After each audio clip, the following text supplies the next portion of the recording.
Bom, falamos sobre a apresentação do planejamento, né, utilizando a ideia de gráficos como uma forma de visualizar e simplificar a compreensão do cliente. E avançamos aí para falar da questão do orçamento. Sim, eu acho que em termos de informações, do que eu poderia dizer de como compor um orçamento, o gráfico aqui só ilustra aquilo que a gente já mencionou. O orçamento é baseado no custo, mas também numa estrutura, ah,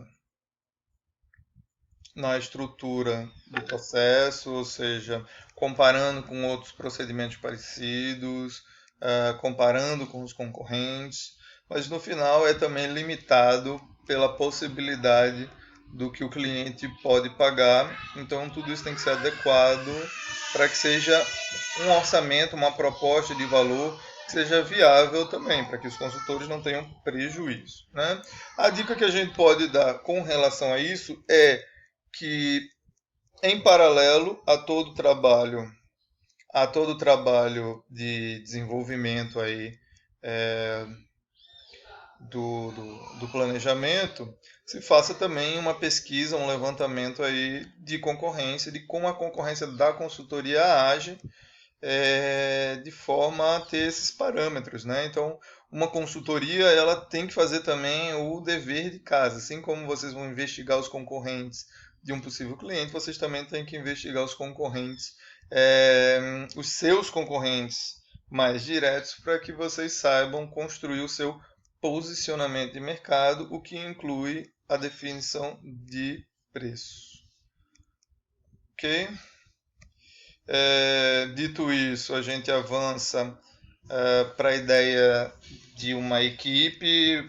Conforme o tipo de consultoria, vocês podem trabalhar com vários serviços diferentes, né? E aí vocês podem utilizar ou não consultores com experiências e bagagem diferentes que podem ajudar a resolver o problema específico desse cliente.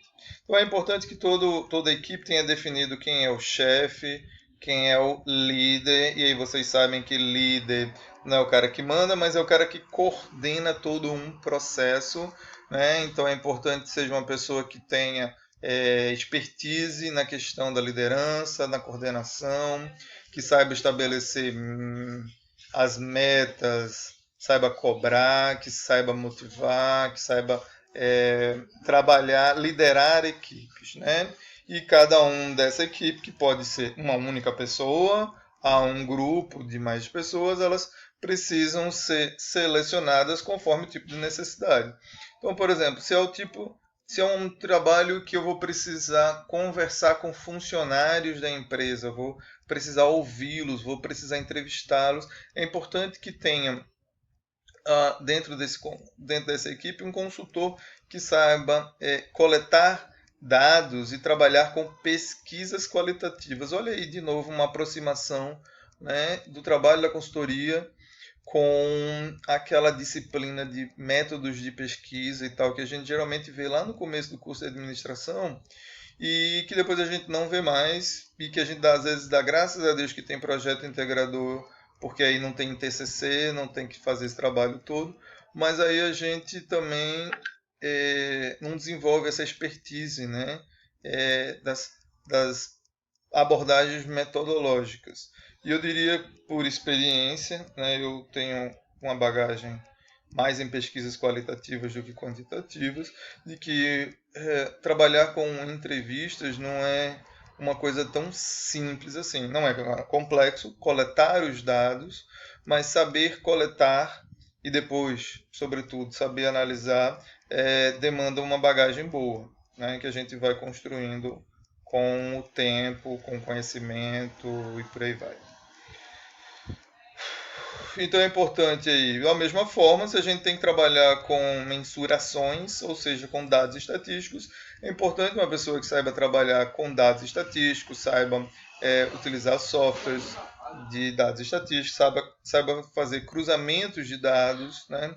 É importante que tenha uma pessoa habilidosa para negociar, para vender ideias. É importante ter essa equipe conforme o tipo de atividade e trabalho a ser desenvolvido, né? Então deve-se considerar, portanto, as habilidades técnica, capacidade de se relacionar, de negociar, de tomar decisões para montar essa equipe, né? E entender também que as expertises, as características desses profissionais ajudam a dar legitimidade, ajudam a dar credibilidade para essa proposta apresentada para esse cliente, tá? E por fim, concluindo aí, concluindo a nossa confecção de um documento de apresentação, a gente pode falar em um checklist. Não, um checklist ele não vai lá para o documento, né? Ele é uma lista de pontos que você deve colocar junto com a sua equipe num papel à parte. Na hora que você está compondo o seu planejamento, você precisa considerar esse checklist e verificar se essa proposta tem esses aspectos, ou apresenta esses aspectos desse checklist, de modo que ele ajude tanto o seu cliente como a você mesmo, né, a ter um bom parâmetro se você está entregando um documento que serve como uma ferramenta positiva ou não. Então esse checklist é uma técnica que a gente sugere que o consultor faça, mesmo que experiente, mesmo que já habilidoso em montar a proposta, mas que ele faça como uma forma de corrigir, de confirmar que esse documento a ser entregue ele tem todas as possibilidades que podem auxiliar essa relação, né, de trabalho. Primeiro, a gente observa se há uma compreensão adequada do problema, né? Aquela parte introdutória. Então, assim, um checklist é verificar, ajuda inclusive a gente a preparar a apresentação, né, a apresentação dessa proposta em uma possível nova reunião com o cliente, em que esse documento ajuda, como falei, na apresentação do problema e talvez da solução, confirmar junto a esse cliente se o problema foi bem compreendido, né, e se as propostas estão de acordo. Ajuda, portanto, nisso, ao apresentar essas propostas, verificar se essa proposta ela tem uma diferenciação de oferta, ou seja, a ideia de você apresentar destrinchado como vai fazer, quais atividades, quais métodos, se tudo isso pode se evidenciar como uma diferenciação da sua oferta, que serve também como um recurso, né, para o consultor demonstrar a segurança do seu trabalho, né? Com tudo isso, se demonstra o custo da intervenção, ou seja, como esse trabalho, essa proposta de trabalho, ela é trabalhosa em si, de modo que justifique, né, o orçamento cobrado, né? É importante verificar se expressa claramente quais são as vantagens para o cliente em fazer esse trabalho, quais são os benefícios para esse cliente se ele desenvolver esse tipo de trabalho, né? E, sobretudo, esse checklist no final ele ajuda também a você verificar se você tem como expressar as experiências referenciais, ou seja, a experiência que o grupo, a consultoria, os consultores têm de modo a dar segurança para o contratante, né? Então, visto esse checklist, avaliado essa proposta, ela pode ser entregue para o cliente, ela pode ser encaminhada junto à confirmação ou marcação de uma nova rodada de apresentações, né? Com o propósito de se fechar negócio. E aí, esperando eu que o próximo negócio seja fechado e concretizado, cabe agora a gente avançar, né, nas nossas próximas aulas, avaliando algumas técnicas de levantamento de informações. Porque uma vez fechado o negócio, vamos trabalhar, vamos confirmar o pré-diagnóstico, vamos trabalhar num diagnóstico em si, confirmar aquelas pistas, né, entendidas pelo cliente, vamos trabalhar essa parte de confirmação do problema para propor como um trabalho, como resultado final do trabalho de consultoria, a proposta, né, de mudanças, de técnicas, de soluções para o problema do cliente. Parte do diagnóstico, assim como o projeto de pesquisa, como todo trabalho de pesquisa, né, se baseia num problema, ou seja, em algo que a gente não sabe. Algo que a gente não sabe, a gente precisa descobrir uma solução. Então a gente tem duas etapas: coletar dados, analisar dados.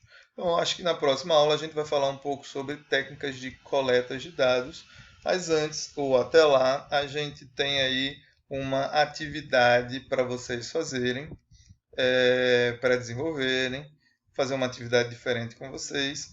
Eu vou, inclusive, eu deixei redigido lá, mas acho que tem um videozinho lá também. Em vez de estar aqui nesse grupo, está lá na atividade um videozinho meu falando para vocês, explicando essa ideia de atividade para fixar o conteúdo dessa aula. Eu espero que vocês tenham gostado, espero que vocês tenham entendido.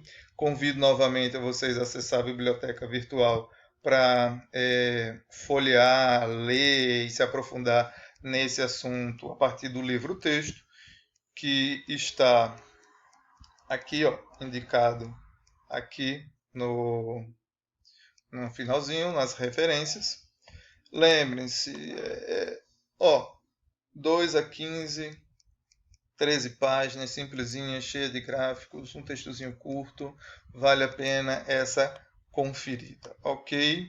Novamente, espero que vocês tenham entendido. Se não entenderam, preparem as perguntas de vocês, a gente vai se encontrar em breve para conversar e tirar essas dúvidas, né? Vocês também podem deixar essas perguntas no mural dessa aula aí, tem a parte de ou nessa aula aqui tem a parte lá de vocês fazerem perguntas, coloquem as dúvidas de vocês, que a gente prepara novos vídeos, que a gente usa isso nas lives, para a gente trocar essa ideia e tirar essas dúvidas.